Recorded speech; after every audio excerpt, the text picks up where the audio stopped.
Now, in addition, there were a lot of memorable things about this CGI for me, including seeing Neil deGrasse Tyson, one of the smartest people on earth, whom I love to watch on television or listen to in person, walking around talking to Pepper, doing a fist bump with a robot, but a very cute robot. We asked people to share their visions for the future throughout the course of the meeting.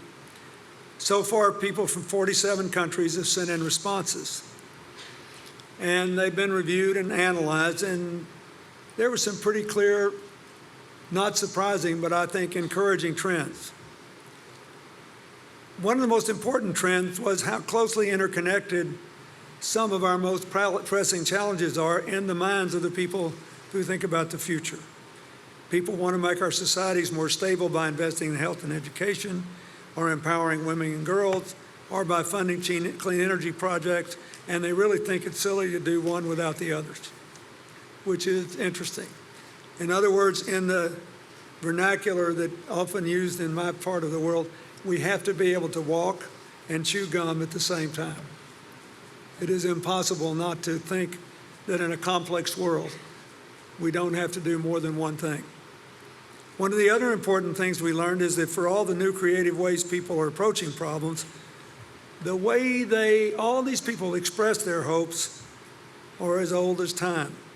They want equality, justice, peace, tolerance, and dignity, and a better life for their children and grandchildren.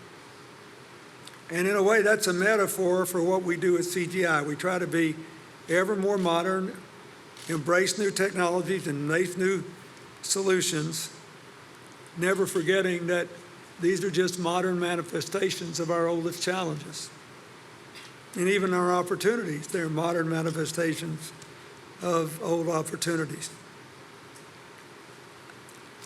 I was deeply moved, not only by the children Chelsea talked to, but by seeing these Israeli and Arab students playing together and hearing that young Arab woman talking about how she felt some hope and kinship, something she had never felt before, even living in Nazareth. In just a few days,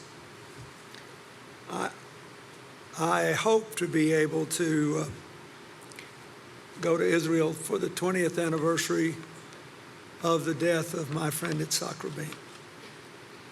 It was a few days after what will be the 20th anniversary of what remains the largest handover of land from the Israelis to the West Bank government to date.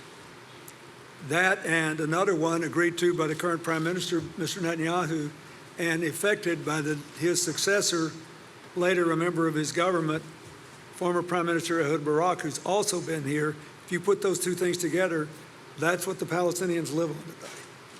That is their land. They have maintained the peace there throughout all the troubles, all the shelling, all the bombs. After 20 years with no more progress in the negotiations, there is still a peaceful republic of Palestinian citizens who have preserved a democracy and have lifted standard of living altogether too slowly, but they have been denied the credit they deserve because everybody's dissatisfied with everything else going on around them. It's well to remember that. It's important to remember that Jordan has preserved a moderate, open, progressive government when it was already a majority Palestinian country, when there were already a couple 100,000 Egyptians there because of the turmoil after the Arab Spring there, when there was already a substantial Syrian population even before the latest influx of more than 600,000. They're still going along. You clap for my friend who went home to Lebanon from his very wonderful job in Dubai, which I hated to lose the opportunity to see him there all the time. Lebanon's a miracle, born of its close brush with self-destruction in the 1970s. They actually adopted a constitution which mandates sharing the present and the future across all the religious and ethnic lines. We got a big stake in them holding together, but they have held together. When people get too pessimistic, I ask them to think about this.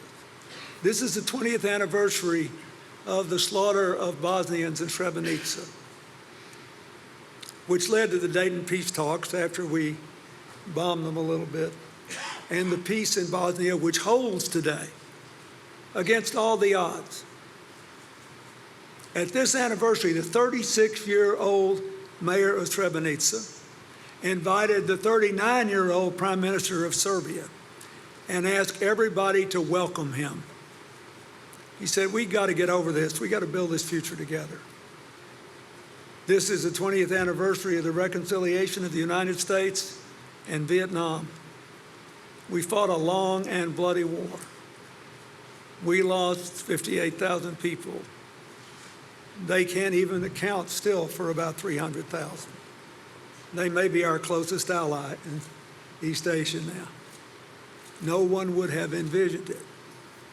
When people tell me that it's not worth buying 10 years of no nuclear arms race in the Middle East, I remind them that in 1979, if someone had told most of us that in 1989 the Soviet Union would be gone, the Berlin Wall would fall, the Warsaw Pact would not be in existence, and we would have a chance to build a new world, inevitably interrupted, as always is, by certain reversions to historical patterns, you would have taken that deal in a heartbeat and not believed it.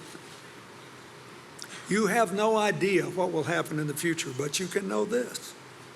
Whatever happens will be done by people.